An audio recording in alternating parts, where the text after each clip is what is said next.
Chapitre 1er.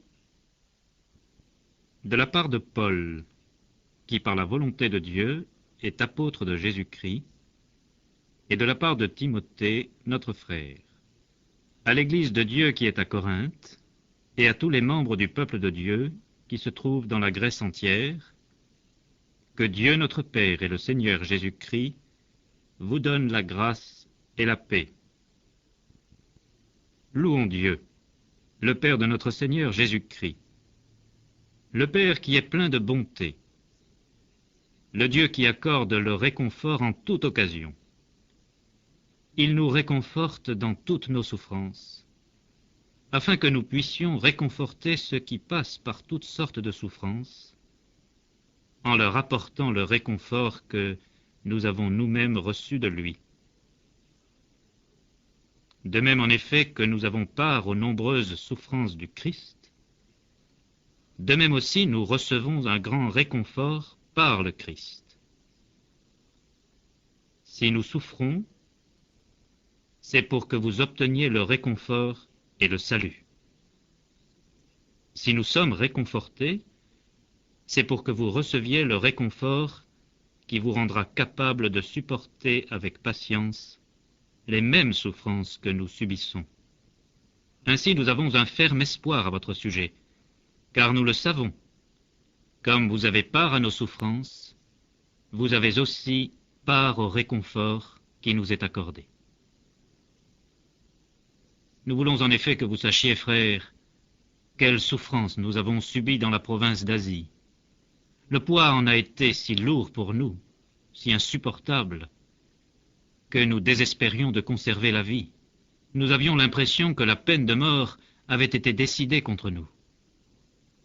Cependant, il en fut ainsi pour que nous apprenions à ne pas placer notre confiance en nous-mêmes, mais uniquement en Dieu qui ressuscite les morts.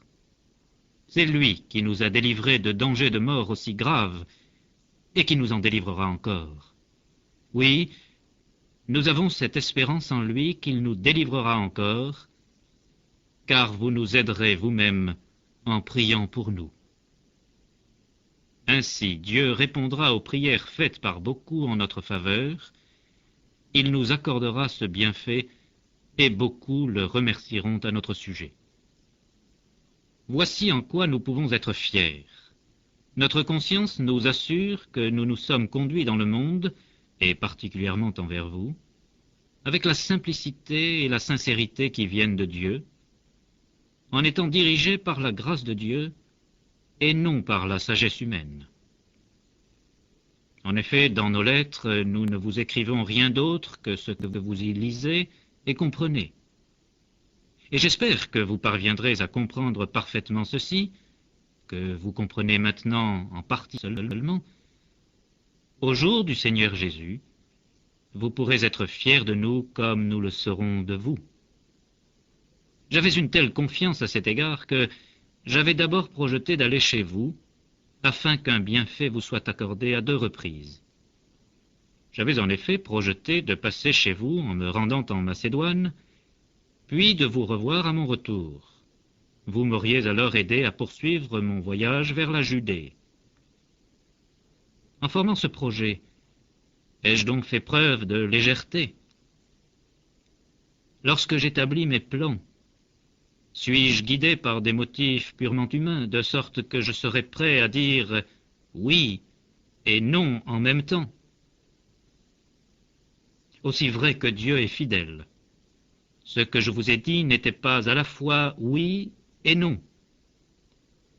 Car Jésus-Christ, le Fils de Dieu, qui a été annoncé parmi vous par Silas, Timothée et moi-même, n'est pas venu pour être oui et non.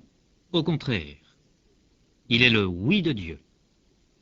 En effet, il est le oui qui confirme toutes les promesses de Dieu.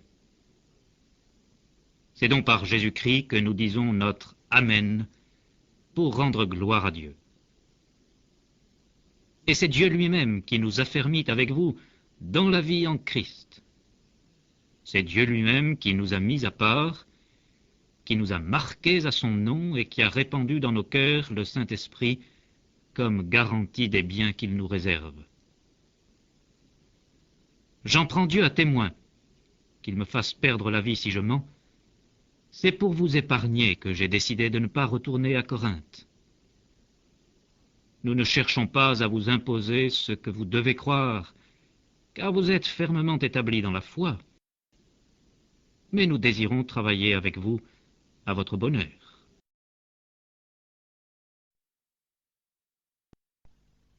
Chapitre 2. Ainsi, j'ai décidé de ne pas aller chez vous, pour ne pas vous attrister de nouveau.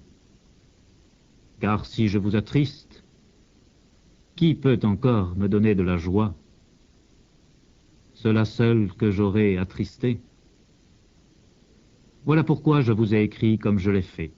Je ne voulais pas arriver chez vous et être attristé par les personnes mêmes qui devraient me donner de la joie. Je suis en effet convaincu que lorsque j'éprouve de la joie, vous aussi, vous êtes tous joyeux. Oui, je vous ai écrit avec un cœur profondément affligé et angoissé, avec beaucoup de larmes, non pour vous attrister, mais pour que vous sachiez à quel point je vous aime. Si quelqu'un a été une cause de tristesse, ce n'est pas moi qui l'a attristé, mais vous tous, ou du moins, pour ne pas exagérer, une partie d'entre vous. Il suffit pour cet homme d'avoir été ainsi puni par la majorité d'entre vous. C'est pourquoi, maintenant, vous devez plutôt lui pardonner et l'encourager, pour éviter qu'une trop grande tristesse ne le conduise au désespoir.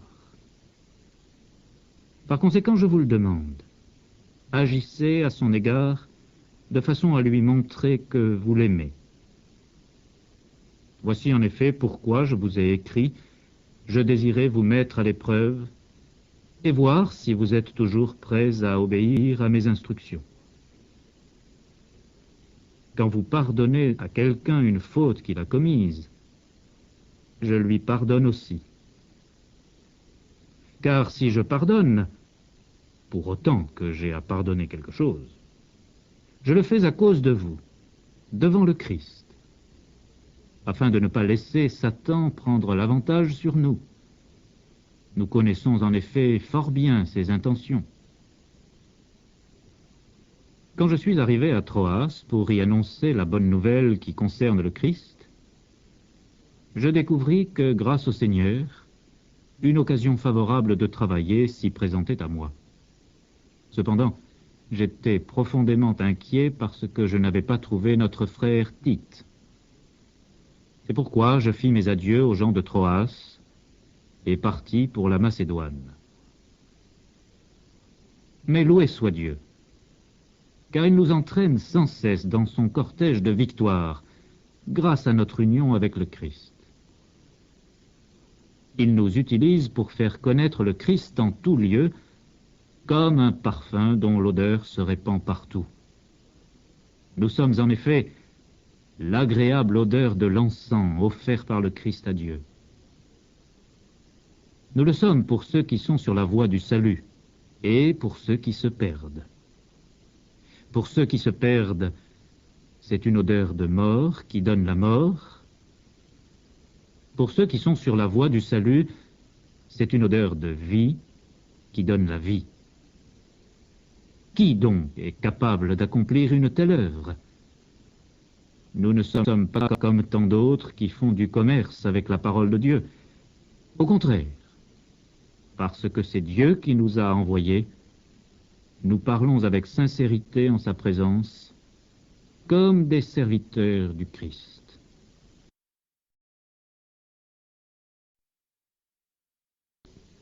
Chapitre 3. Ces mots signifient-ils que nous recommençons à nous vanter? Ou bien aurions-nous besoin, comme certains, de vous présenter des lettres de recommandation, ou de vous en demander? C'est vous-même qui êtes notre lettre, écrite dans nos cœurs, et que tout le monde peut connaître et lire. Oui, il est clair que vous êtes une lettre écrite par le Christ et transmise par nous. Elle est écrite non pas avec de l'encre, mais avec l'esprit du Dieu vivant.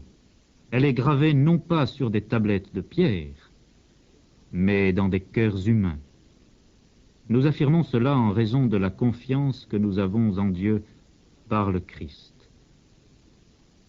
En effet, nous ne pouvons prétendre en aucune façon être capables d'accomplir une telle œuvre par nous-mêmes. Ce que nous sommes capables de faire vient de Dieu, car c'est lui qui nous a rendus capables d'être serviteurs de la nouvelle alliance, qui ne dépend pas d'une loi écrite, mais de l'Esprit Saint. La loi écrite fait mourir, mais l'Esprit Saint donne la vie. La loi a été gravée lettre par lettre sur des tablettes de pierre, et la gloire de Dieu a resplendi à ce moment-là. Le visage de Moïse brillait d'un tel éclat que les Israélites ne pouvaient pas fixer leur regard sur lui, et pourtant cet éclat devait disparaître. Si la loi, dont la fonction avait pour effet de conduire à la mort, est apparue avec une telle gloire, combien plus grande doit être la gloire qui entoure la fonction exercée par l'Esprit Saint. La fonction qui entraînait la condamnation des hommes était glorieuse. Combien plus glorieuse est la fonction qui a pour effet de rendre les hommes justes devant Dieu. Nous pouvons même dire que la gloire qui brilla dans le passé n'est rien en comparaison de la gloire actuelle, tellement supérieure. En effet, si ce qui n'a duré qu'un peu de temps a été glorieux, combien plus glorieux est ce qui demeure pour toujours. C'est parce que nous avons une telle espérance que nous sommes pleins d'assurance. Nous ne sommes pas comme Moïse qui se couvrait le visage d'un voile pour empêcher les Israélites d'en voir disparaître l'éclat passager.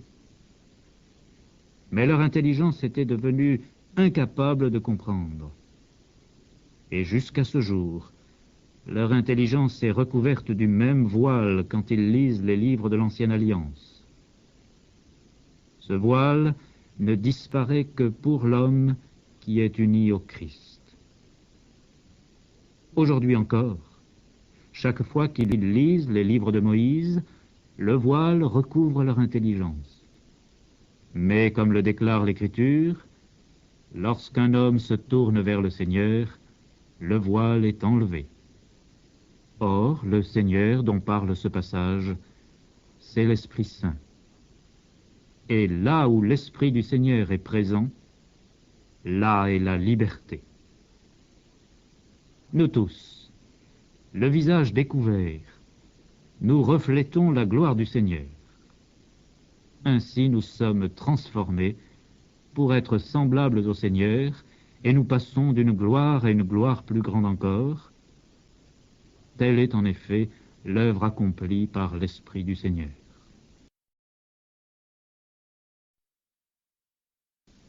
Chapitre 4. Dieu, dans sa bonté, nous a confié cette tâche, et c'est pourquoi nous ne perdons pas courage.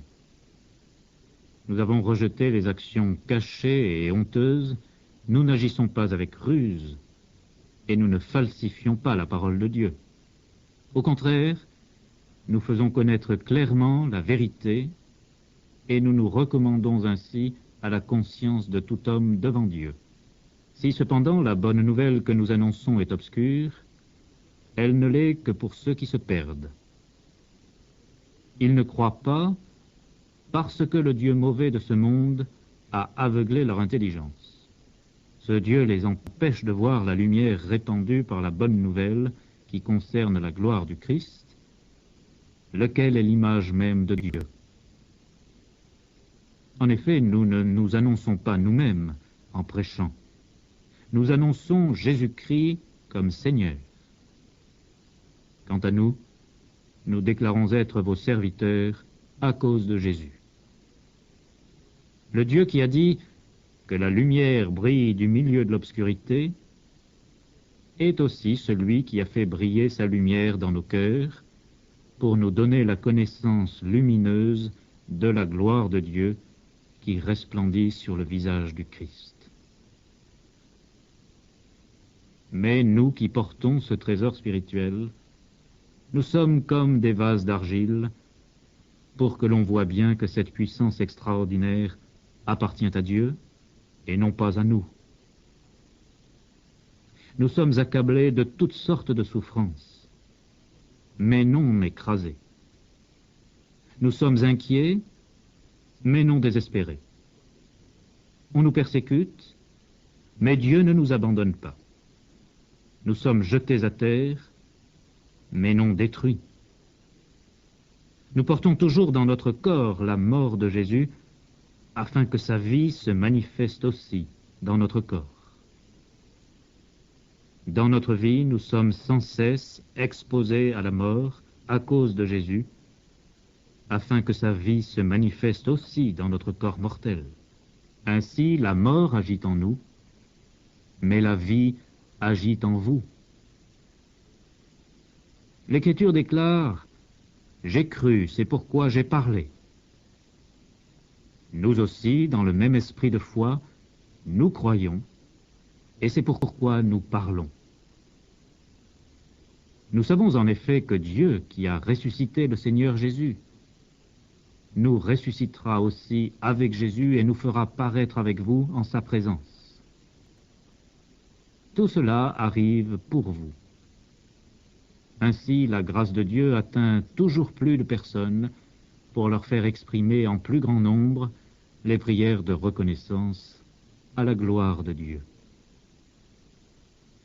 C'est pourquoi nous ne perdons jamais courage. Même si notre être matériel se détruit peu à peu, notre être spirituel se renouvelle de jour en jour. La souffrance légère et momentanée que nous éprouvons nous prépare une gloire abondante et éternelle, beaucoup plus importante que cette souffrance. Car nous portons notre attention non pas sur ce qui est visible, mais sur ce qui est invisible.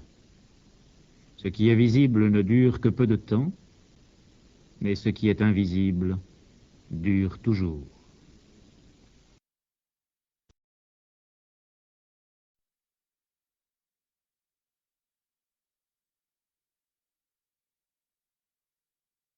Chapitre 5.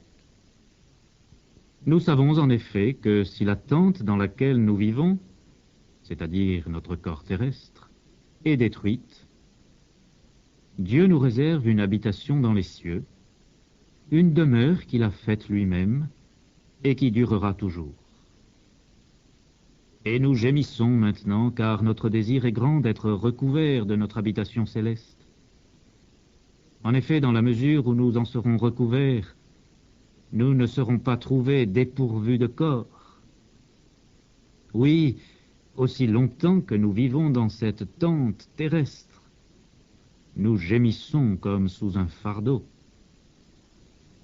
Ce n'est pas que nous voudrions être débarrassés de notre corps terrestre, mais nous souhaitons être revêtus du corps céleste, afin que ce qui est mortel soit absorbé par la vie. C'est Dieu lui-même qui nous a destinés à connaître une telle transformation, et il nous a accordé son esprit comme garantie des biens qu'il nous réserve. Nous sommes donc toujours pleins de courage. Nous savons que tant que nous demeurons dans ce corps, nous sommes loin de la demeure du Seigneur. Nous marchons en effet dans la foi, et non pas en voyant déjà. Nous sommes pleins de courage, et nous aimerions mieux quitter ce corps pour aller demeurer auprès du Seigneur. Mais nous désirons avant tout lui plaire, que nous demeurions dans ce corps, ou que nous le quittions. Car nous devons tous comparaître devant le Christ pour être jugés par lui, afin que chacun reçoive ce qui lui revient, selon ce qu'il aura fait en bien ou en mal, pendant qu'il était dans son corps. Nous savons ce que signifie craindre le Seigneur, et nous cherchons donc à convaincre les hommes. Dieu nous connaît parfaitement, et j'espère que, au fond de vous-même, vous me connaissez aussi. Nous ne recommençons pas à nous recommander nous-mêmes auprès de vous, mais nous désirons vous donner l'occasion d'être fiers de nous. Ainsi, vous pourrez répondre à ceux qui se vantent de détails extérieurs, et non de ce qui est dans le cœur. S'il est vrai que nous sommes insensés, c'est pour Dieu que nous le sommes. Mais si nous sommes dans notre bon sens, c'est pour vous. Car l'amour du Christ nous domine, nous qui avons la certitude qu'un seul est mort pour tous, ce qui veut dire que tous ont part à sa mort. Il est mort pour tous afin que ceux qui vivent ne vivent plus pour eux-mêmes, mais pour celui qui est mort et ressuscité pour eux. Ainsi, nous ne considérons plus personne d'un point de vue purement humain. Même si autrefois nous avons considéré le Christ d'un point de vue purement humain, maintenant nous ne le considérons plus de cette manière. Dès que quelqu'un est uni au Christ, il est un être nouveau. Ce qui est ancien a disparu, ce qui est nouveau est là. Tout cela vient de Dieu qui nous a réconciliés avec lui par le Christ et qui nous a confié la tâche d'amener d'autres hommes à être réconciliés avec lui. Car par le Christ, Dieu agissait pour réconcilier tous les hommes avec lui, sans tenir compte de leurs fautes. Et il nous a chargés d'annoncer cette œuvre de réconciliation. C'est donc de la part du Christ que nous prenons la parole, comme si Dieu lui-même vous adressait un appel par nous. Nous vous en supplions, au nom du Christ, acceptez d'être réconciliés avec Dieu. Le Christ était sans péché, mais Dieu l'a rendu solidaire de notre péché, afin que par lui, nous puissions bénéficier de l'œuvre par laquelle Dieu nous rend justes.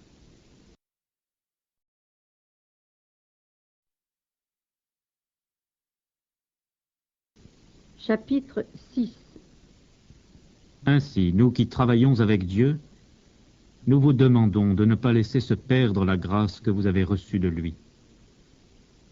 Dieu déclare en effet dans l'Écriture « Je t'ai écouté au moment où se manifestait ma bienveillance, je t'ai aidé au jour du salut. » Eh bien, voici donc maintenant le moment d'accepter la bienveillance de Dieu. C'est aujourd'hui que l'on peut être sauvé. Nous désirons que l'on ne puisse pas critiquer notre fonction. C'est pourquoi nous cherchons à ne scandaliser personne en quoi que ce soit. Au contraire, nous manifestons en tout que nous sommes serviteurs de Dieu. Nous supportons avec beaucoup de patience les souffrances, les détresses et les angoisses. On nous a battus et mis en prison. On a suscité des troubles contre nous. Nous avons exécuté des travaux pénibles. Nous avons été privés de sommeil et de nourriture. Nous manifestons que nous sommes serviteurs de Dieu par notre pureté, notre connaissance, notre patience et notre bonté, par le Saint-Esprit, par notre amour sincère, par notre prédication de la vérité et par la puissance de Dieu. Nous utilisons comme une arme ce qui est juste, aussi bien pour attaquer que pour nous défendre. On nous honore et on nous couvre de honte. On dit du mal et on dit du bien de nous. On nous regarde comme des menteurs alors que nous déclarons la vérité, comme des inconnus alors que nous sommes connus de tous, comme des mourants alors que nous sommes bien vivants, ainsi que vous pouvez le constater. On nous punit sans pourtant nous mettre à mort. On nous attriste, et pourtant nous sommes toujours joyeux. Nous paraissons pauvres, mais nous enrichissons beaucoup de gens. Nous paraissons ne rien avoir alors que, en réalité, nous possédons tout. Nous vous avons parlé franchement, chers amis de Corinthe. Nous vous avons largement ouvert notre cœur. Nous ne vous avons pas fermé notre cœur, mais c'est vous qui nous avez fermé le vôtre. Alors, je m'adresse à vous comme si vous étiez mes enfants. Ayez pour nous les sentiments que nous avons pour vous. Ouvrez-nous largement votre cœur. N'allez pas vous associer avec des incroyants. Ce ne sont pas des partenaires qui vous conviennent. Comment, en effet, ce qui est juste pourrait-il avoir affaire avec ce qui est mauvais? Comment la lumière pourrait-elle être unie à l'obscurité? Comment le Christ pourrait-il s'entendre avec le diable? Ou bien qu'est-ce qu'un croyant peut avoir en commun avec un incroyant? Comment le temple de Dieu pourrait-il s'accorder avec des idoles païennes? Car nous sommes le temple du Dieu vivant, comme Dieu lui-même l'a dit. J'habiterai et je vivrai au milieu d'eux, je serai leur Dieu et ils seront mon peuple. C'est pourquoi le Seigneur déclare: vous devez les quitter et vous séparer d'eux. N'ayez aucun contact avec ce qui est impur, et moi je vous accueillerai. Je serai votre Père, et vous serez mes fils et mes filles, dit le Seigneur Tout-Puissant.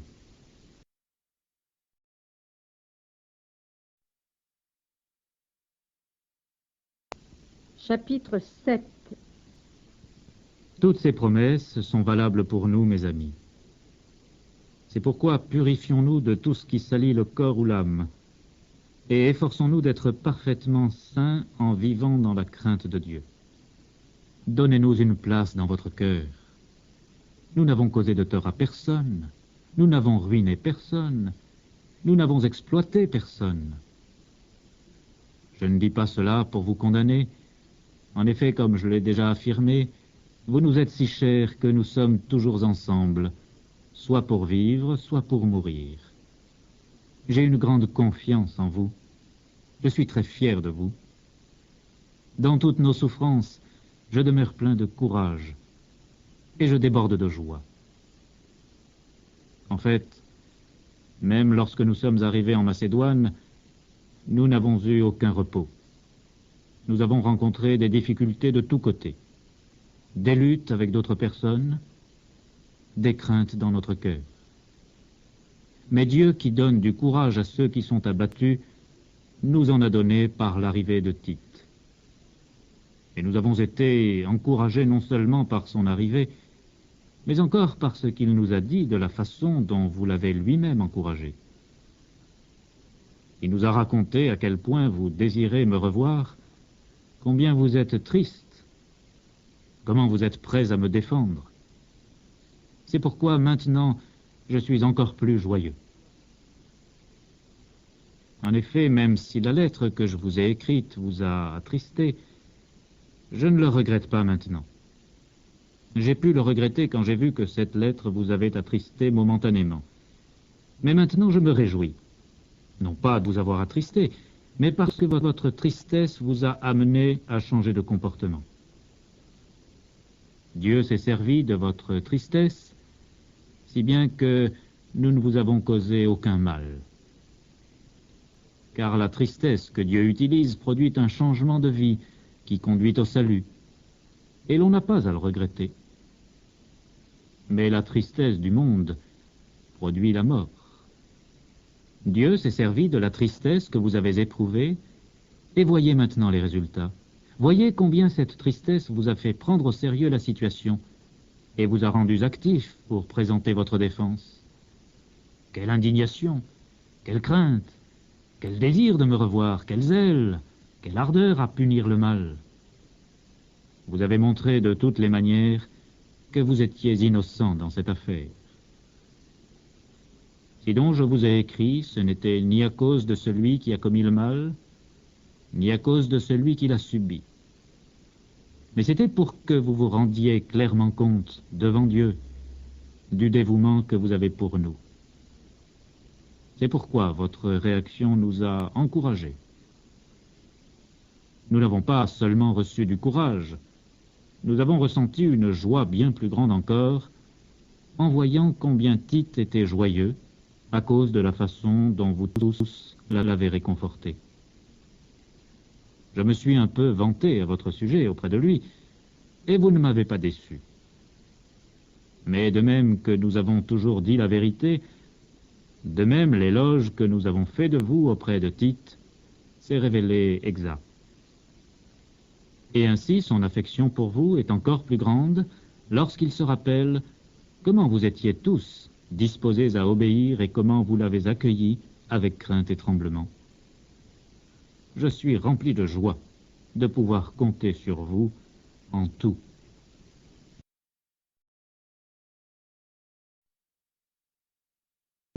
Chapitre 8.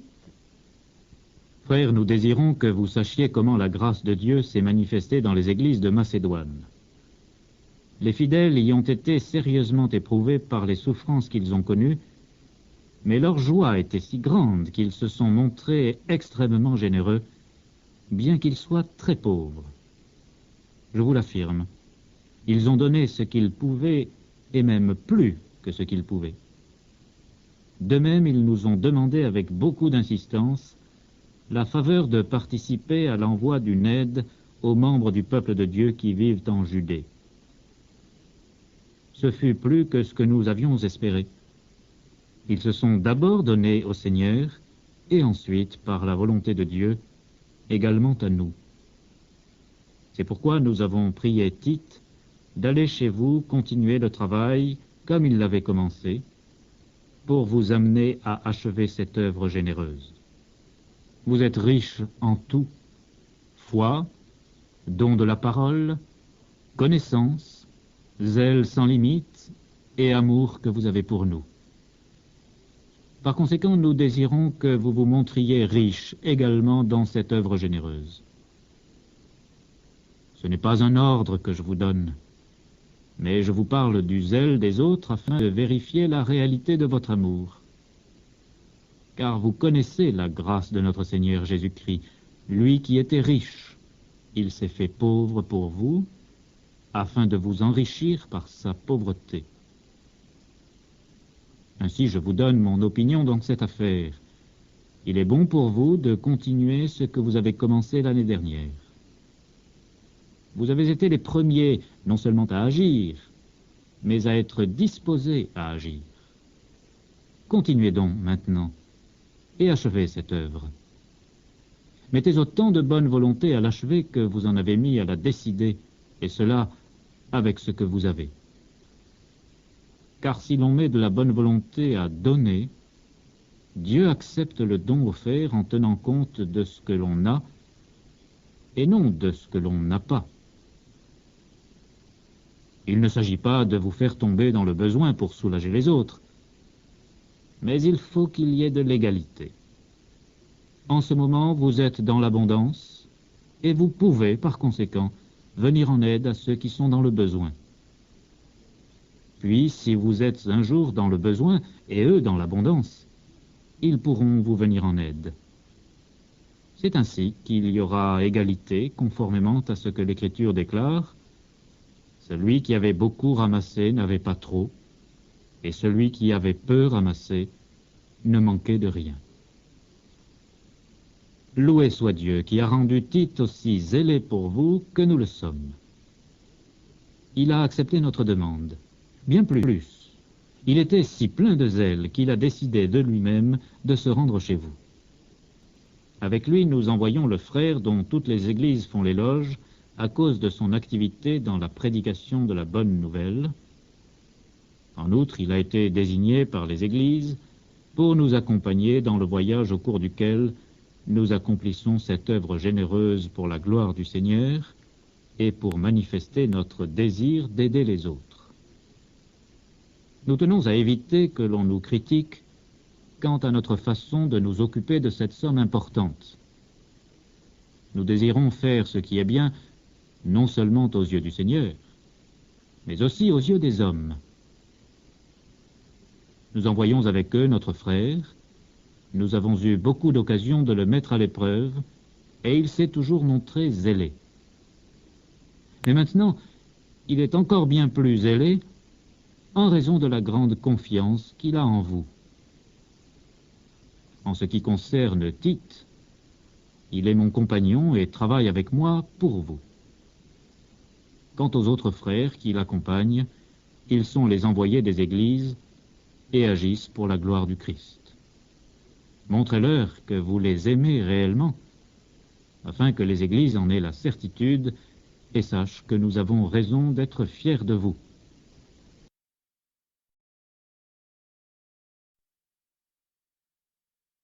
Chapitre 9. Il n'est vraiment pas nécessaire que je vous écrive au sujet de l'aide qui est envoyée aux membres du peuple de Dieu en Judée. Je connais en effet votre bonne volonté, et je me suis vanté à votre sujet auprès des gens de Macédoine en disant « Les frères de Grèce sont prêts à aider depuis l'année dernière. » Votre zèle a stimulé la plupart d'entre eux. Cependant, je vous envoie ces frères afin que l'éloge que nous avons fait de vous à ce sujet ne se révèle pas immérité. Je désire que vous soyez réellement prêts, comme je l'ai dit.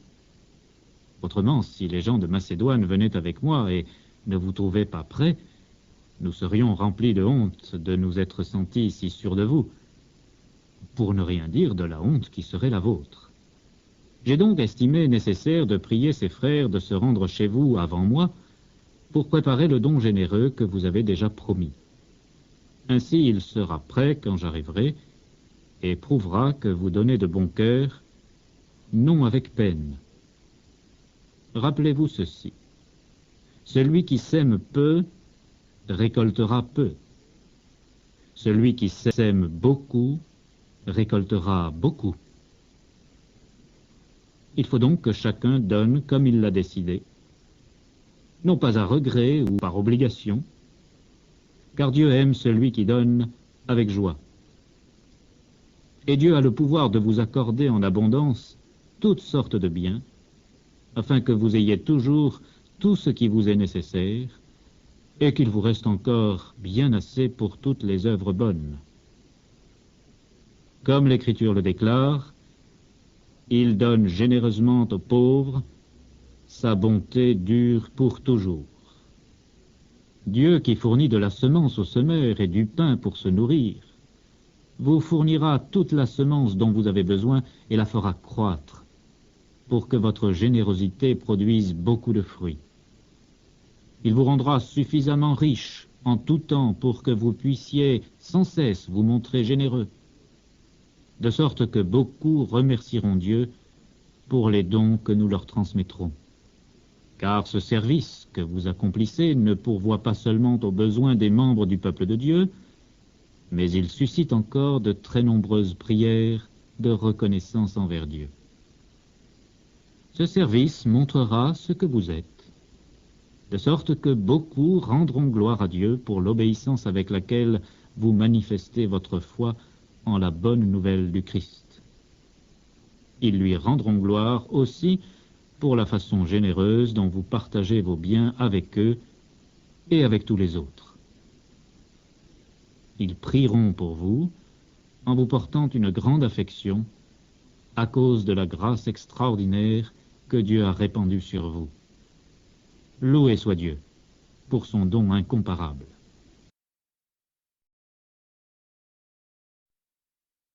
Chapitre 10. Moi, Paul, je vous adresse personnellement un appel. Moi qui suis, ce qu'on dit, si humble quand je suis avec vous, mais si énergique à votre égard quand je suis absent. Je vous en supplie par la douceur et la bonté du Christ. Ne m'obligez pas à intervenir énergiquement quand je serai chez vous, car je suis sûr que je saurai faire preuve d'énergie envers ceux qui estiment que nous agissons selon des motifs purement humains. Certes, nous vivons dans un corps humain, mais nous ne combattons pas d'une façon purement humaine.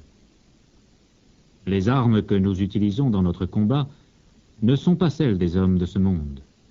Ce sont les armes puissantes de Dieu qui permettent de détruire des forteresses. Nous détruisons les faux raisonnements. Nous renversons tout ce que l'on dresse orgueilleusement contre la connaissance de Dieu. Nous faisons prisonnière toute pensée pour l'amener à obéir au Christ.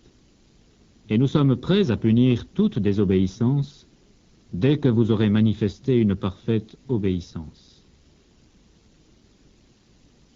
Vous considérez les choses selon leur apparence. Eh bien, si quelqu'un est persuadé qu'il appartient au Christ, qu'il réfléchisse encore à ceci. Nous appartenons au Christ tout autant que lui.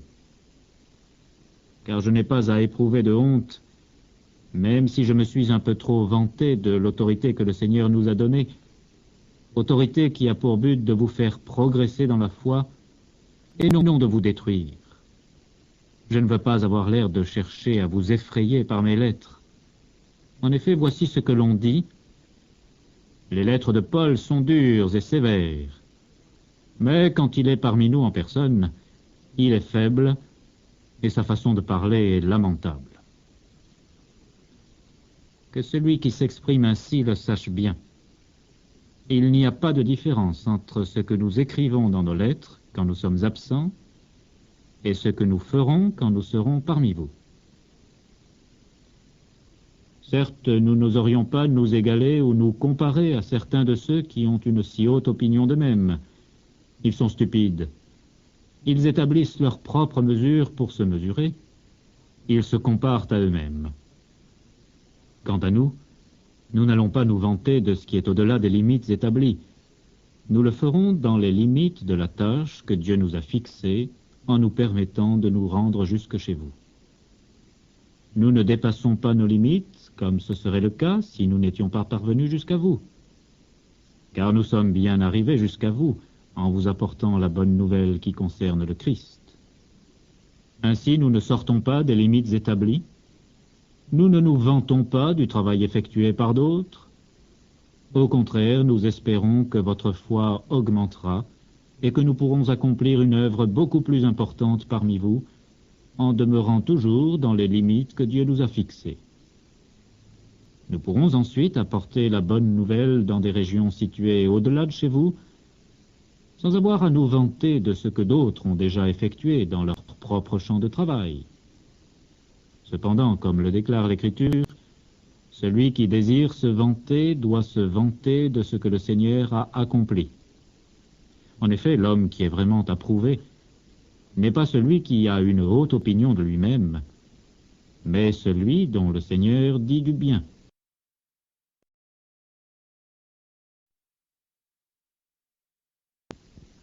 Chapitre 11. Ah, je souhaite que vous supportiez un peu de folie de ma part. Eh bien oui, supportez-moi.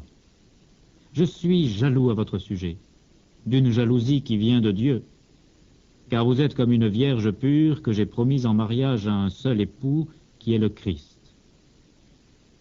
Mais je crains que votre intelligence ne se corrompe et que vous n'abandonniez votre attachement fidèle et pur au Christ, tout comme Ève se laissa égarer par les mensonges habiles du serpent.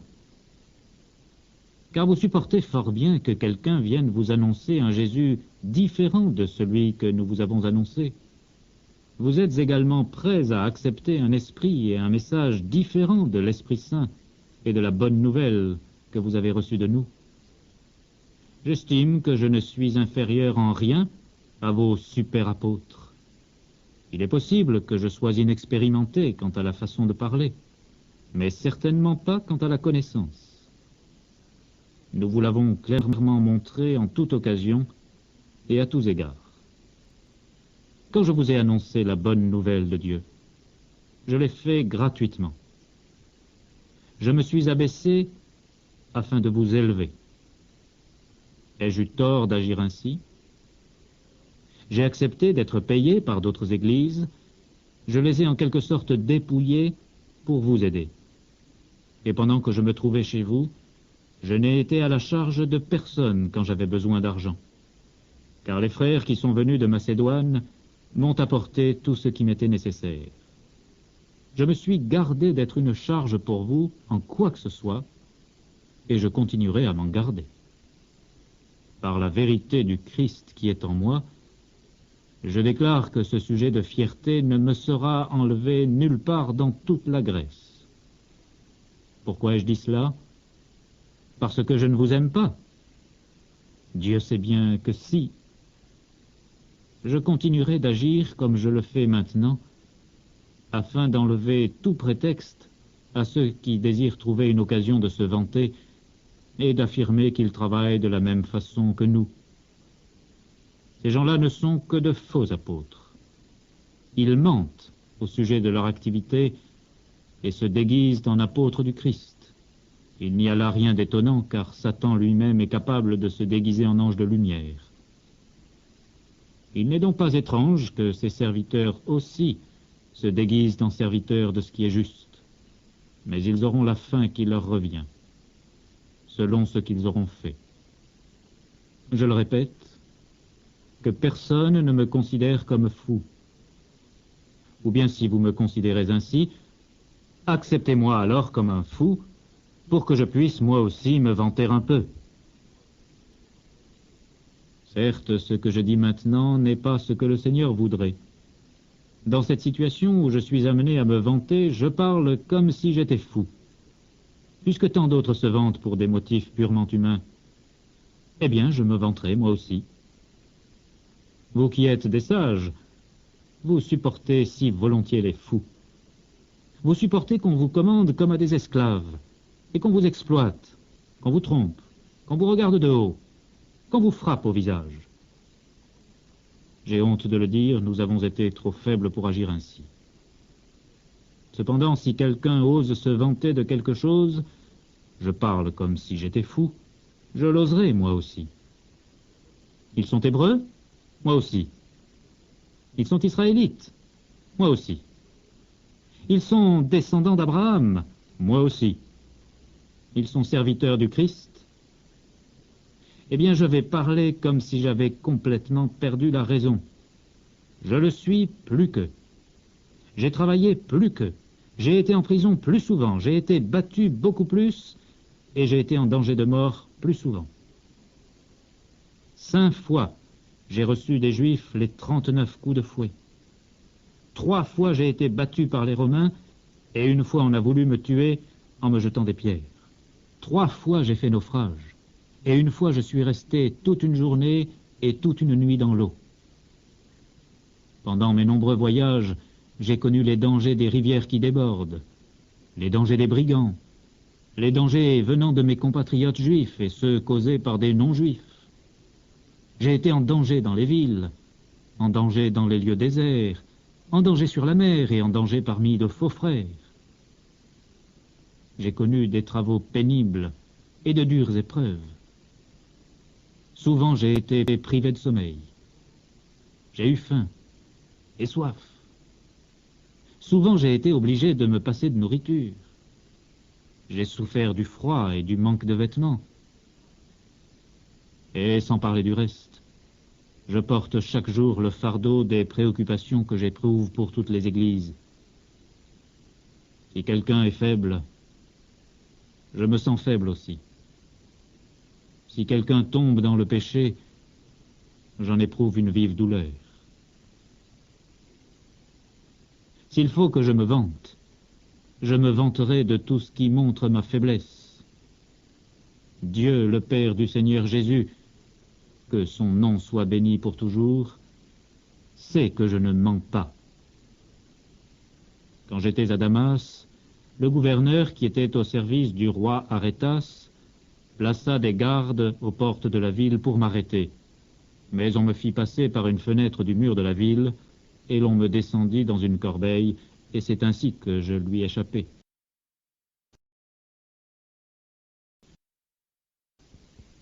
Chapitre 12. Il faut donc que je me vante, bien que cela ne soit pas bon. Mais je vais parler maintenant des visions et révélations que le Seigneur m'a accordées. Je connais un chrétien qui, il y a 14 ans, fut enlevé jusqu'au plus haut des cieux. Je ne sais pas s'il fut réellement enlevé ou s'il eut une vision, Dieu seul le sait. Oui, je sais que cet homme fut enlevé jusqu'au paradis. Encore une fois, je ne sais pas s'il fut réellement enlevé ou s'il eut une vision, Dieu seul le sait. Et là, il entendit des paroles qu'il n'est pas possible de répéter et dont il n'est pas permis à un être humain de parler. Je me vanterai au sujet de cet homme, mais je ne me vanterai pas au sujet de moi-même, sinon pour exprimer tout ce qui montre ma faiblesse. Si je voulais me vanter, je ne serais pas un fou, car je dirais la vérité. Mais j'évite de me vanter, car je ne désire pas que quelqu'un ait de moi une opinion supérieure à celle qu'il a, d'après ce qu'il me voit faire et m'entend dire. Cependant, afin que je ne sois pas rempli d'orgueil pour avoir reçu des révélations si extraordinaires, il m'a été imposé dans mon corps une maladie douloureuse qui vint comme un messager de Satan pour me battre et pour m'empêcher d'être rempli d'orgueil. 3 fois j'ai prié le Seigneur au sujet de cette maladie et lui ai demandé de m'en délivrer. Il m'a répondu: « Ma grâce est tout ce dont tu as besoin, car ma puissance manifeste pleinement ses effets quand tu es faible. » Je préfère donc de tout mon cœur avoir à me vanter de mes faiblesses, afin que la puissance du Christ étende sa protection sur moi. C'est pourquoi je me réjouis des faiblesses, des insultes, des détresses, des persécutions et des angoisses que je subis pour le Christ. Car lorsque je suis faible, c'est alors que je suis fort. Je parle comme si j'étais devenu fou, mais vous m'y avez obligé.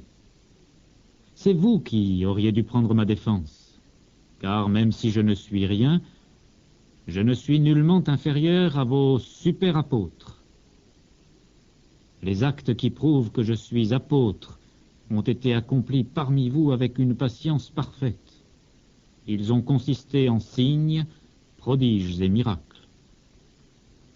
En quoi avez-vous été moins bien traité que les autres églises, à part le fait que je ne vous ai pas été à charge? Pardonnez-moi cette injustice.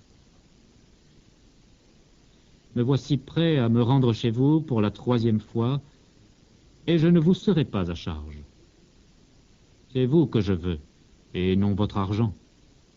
En effet, ce n'est pas aux enfants à gagner de l'argent pour entretenir leurs parents, mais aux parents à en gagner pour entretenir leurs enfants. Quant à moi, je serais heureux de dépenser tout ce que j'ai et de me dépenser moi-même pour vous aider. M'aimerez-vous moins si je vous aime à un tel point? Vous admettrez donc que je n'ai pas été un fardeau pour vous. Mais quelqu'un prétendra que j'ai été rusé et que je vous ai pris au piège par des mensonges. Est-ce que je vous ai exploité par l'un de ceux que je vous ai envoyés? J'ai prié Tite d'aller chez vous, et j'ai envoyé avec lui le frère que vous savez. Allez-vous dire que Tite vous a exploité? N'avons-nous pas agi, lui et moi, selon les mêmes motifs, et en nous conduisant de la même manière? Peut-être pensez-vous, depuis un long moment, que nous cherchons à nous défendre devant vous. Eh bien non. Nous parlons comme le Christ le veut, devant Dieu. Et nous vous disons tout cela, chers amis, pour vous faire progresser dans la foi. Je crains que lorsque j'irai chez vous, je ne vous trouve pas tel que je voudrais, et que vous ne me trouviez pas tel que vous voudriez. Je crains qu'il n'y ait des querelles et de la jalousie, de la colère et des rivalités, des insultes et des bavardages malveillants, de l'orgueil et du désordre. Je crains qu'à ma prochaine visite, mon Dieu ne m'humilie devant vous et que je n'ai à pleurer sur beaucoup qui ont péché dans le passé et ne se sont pas détournés de l'impureté, de la débauche et du vice qu'ils ont pratiqués.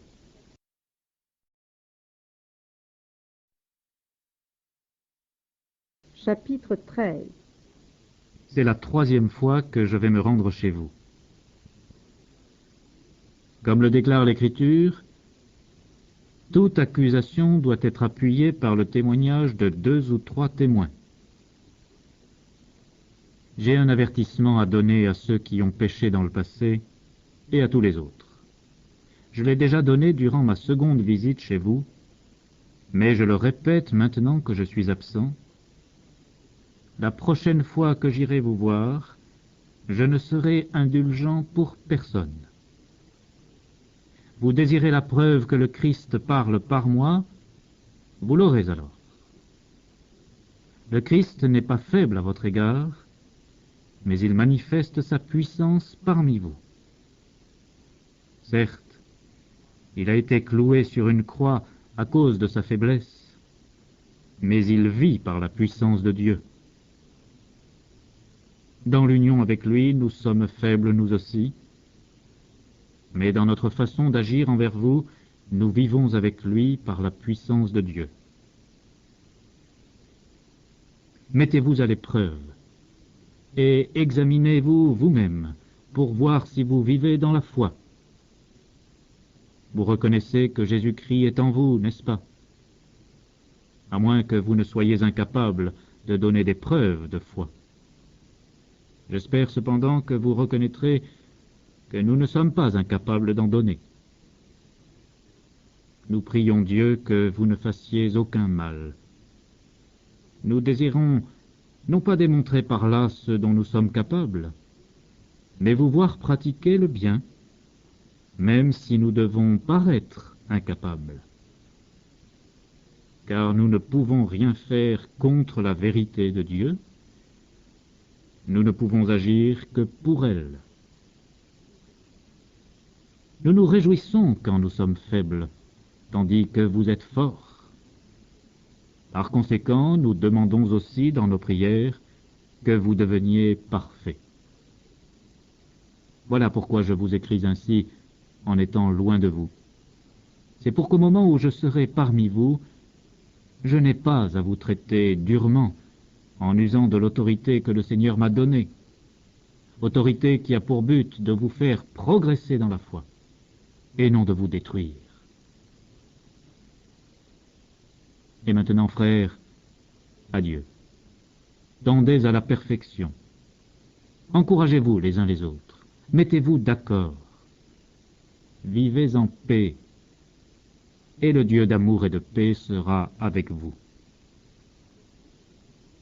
Saluez-vous les uns les autres d'un baiser fraternel.